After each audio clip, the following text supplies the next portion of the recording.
National fire college की छात्रा यशश्री आत्महत्या प्रकरण एक बार फिर सुर्खियों में है। जनक फाउंडेशन के अध्यक्ष जीशान सिद्दीकी की अध्यक्षता में प्रेस क्लब में प्रेस कॉन्फ्रेंस आयोजित की गई, जिसमें संगठन ने कॉलेज प्रशासन और पुलिस पर गंभीर आरोप लगाए। जीशान सिद्दीकी ने बताया कि 2021 से यशश्री का 7 सहपाठियों द्वारा लगातार शोषण किया जा रहा था। इन छात्रों में वीरेंद्र सिंह, अभिषेक कुमार, अनुराग सिंह, हर्ष लोचक, शशांक शेखर, शशांक पांडे और अनुज सिंह शामिल थे।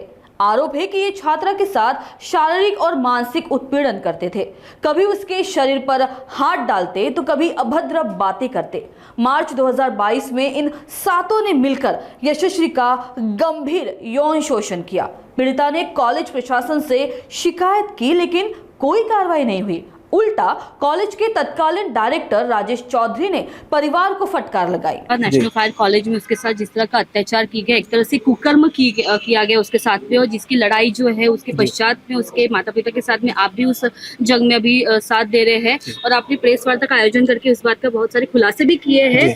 क्या आपकी जो आंदोलन के तहत ये जो किया जा रहा है, किस किस का सहयोग मिल रहा है आपको, और ये जो लड़ाई है ये कब तक चलने वाली है और इसमें कितने तरह का सफल हो सकते हैं आप? सहयोग में इसमें देखिए, हमको किसी के सहयोग की कोई उम्मीद नहीं है। हाँ, ये ज़रूर बोलूँगा कि इस केस में जब हम जॉइंट सीपी साहब रेड्डी साहब से जब मिले, नागपुर के जॉइंट सीपी जो है, उनका हमको कहीं ना कहीं कोऑपरेशन दिखा। हमने जब उनके सामने अपनी पूरी बात रखी कि साहब, इस केस में जहाँ पर 11 लोगों को आरोपी बनाया जाना चाहिए था, वहाँ पर 7 लोगों को ही आरोपी बनाया गया, और इसमें सर आप जाँच करिए कि 2022 में वो जो दरिंदे हैं उनके ऊपर जब गुना दर्ज हो चुका था 354 का, तो 2024 में उनको कैंपस सिलेक्शन में इंटरव्यू में कैसे बैठने दिया गवर्नमेंट जॉब के लिए। तो रेड्डी सर ने बाकायदा, इन्होंने क्राइम रिकॉर्ड बताए बराबर के नहीं, वो डॉक्यूमेंट्स हमारे सामने कॉल आउट करे मानकापुर पुलिस स्टेशन में कॉल करके। दूसरी बात, हमने ये भी मांग रखे साहब से कि सर, जब 2022 मार्च में गुना दर्ज हुआ था लड़कों पर, और सितंबर 2022 में जब दोबारा उनके खिलाफ शिकायत की गई, क्योंकि महीनों तक उनकी हरकतें लगातार जारी रही, तो 2022 सितंबर में आखिर मंडोधारी पीआई ने अज्ञात के नाम से गुना दर्ज क्यों करा, जबकि उसमें 7 सस्पेक्ट्स थे, जिसमें से 3 के ऊपर ऑलरेडी पुरानी एफआईआर दर्ज थी। तो अननोन नाम से एफआईआर रजिस्टर करने के बाद आगे क्या प्रोग्रेस करी है मंडोधारी ने, इसकी भी जांच होना चाहिए, क्योंकि हमारा पूरा ये क्लेम है कि मंडोधारी को इसके अंदर आरोपी बनाया जाना चाहिए यशश्री को आत्महत्या करने के लिए मजबूर करने के मामले में। एक फायर कॉलेज में इस तरह की हरकत की गई है, उसके बाद में 2021 से लेकर 2025 तक की बात कर रहे हैं। इस बीच में ये जो सारी बातें हैं यशस्वी ने माता पिता के साथ में शेयर की, उसके बाद में यहाँ पे माता पिता की तरफ से कुछ चूक हुई है क्या, कि उसको अगर आज हमारे साथ में खुद के न्याय दिलाने में अगर वो साथ में होती, लेकिन अगर कुछ कमी हो गई क्या उनके इस प्रयास? कमी देखिए, ये अगर प्रशासन के अंदर पीएसआई दीपक पवार या पीआई मंडोधारी जैसे अधिकारी है, तो ये कमी और ये गलती हर आम माँ बाप से होंगी, क्योंकि ये आम लोग हैं। ये कोई वकील नहीं है, ये कोई सोशल एक्टिविस्ट नहीं है, ये कोई पॉलिटिशियन नहीं है, ना ये कोई पुलिस वाले। इनको ये समझ में आता है हमारी बेटी के साथ गलत हुआ है तो हमने शिकायत डालना चाहिए। शिकायत कहाँ करेंगे? पुलिस स्टेशन में। लेकिन जब इनको गुमराह किया जाएगा, जब सही तरीके से कार्रवाई नहीं की जाएगी, तो ये गलती इनकी नहीं बल्कि गुमराह करने वालों की गलती है।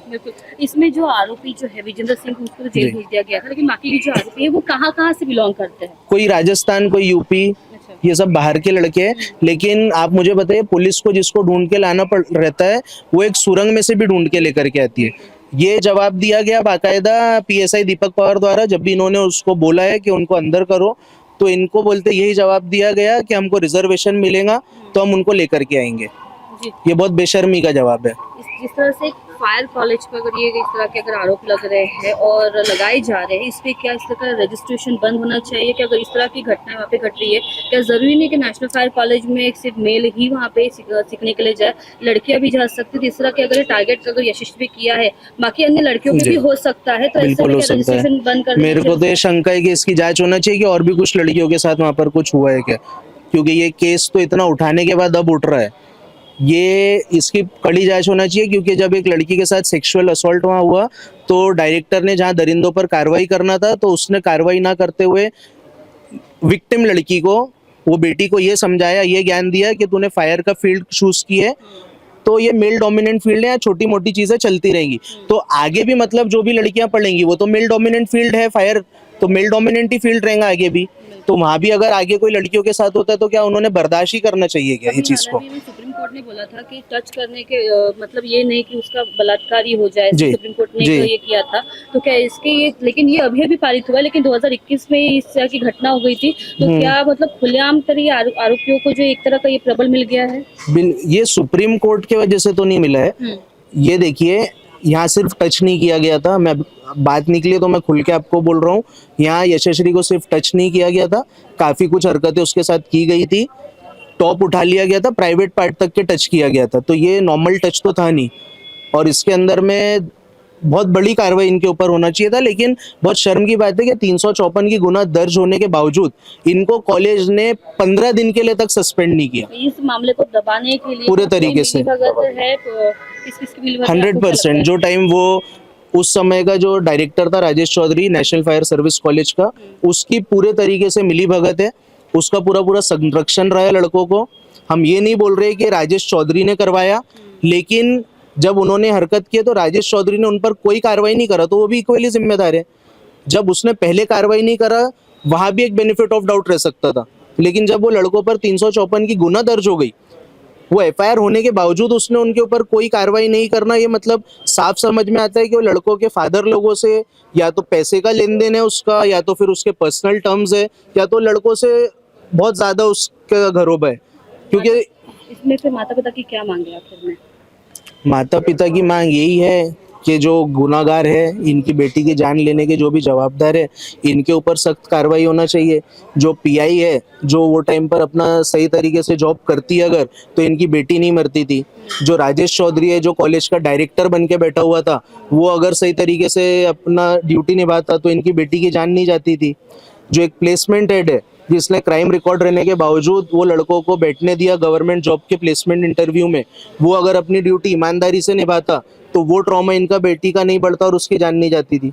जो सिक्योरिटी हेड था वो टाइम का, धर्मेंद्र पाल, जिसके रहते हुए में एक लड़की के साथ फायर कॉलेज के कैंपस के अंदर इतनी बड़ी घटना घट जाती है, वो लोग अगर अपनी ड्यूटी सही तरीके से निभाते तो इनके बेटी की जान नहीं जाती थी। सीसीटीवी फुटेज का वगैरह सुरक्षा प्रबंधक को कुछ भी इसमें ये कुछ भी नहीं, कुछ भी नहीं। सिक्योरिटी जीरो दिखी वहाँ पे नेशनल फायर सर्विस कॉलेज में। सिर्फ इनकी सिक्योरिटी तब जागती जब हमारा आंदोलन था वहाँ पर, तो आप देखिए कितनी बड़ी फोर्स वहाँ पर लगाई गई थी। रात के 9 बजे तक ये हादसा हुआ पे, कुछ भी नहीं। तो क्या सिक्योरिटी की तरह का कुछ पता नहीं? कुछ भी नहीं। अरे उसके अलावा लिखा गया था ना वहाँ, उस वक्त तक के जब उसके अपना जो आने जाने का रजिस्टर रहता है जिसमें एंट्री होती है, उस वक्त तक के वहाँ पे गेट पे भी कैमरा नहीं था।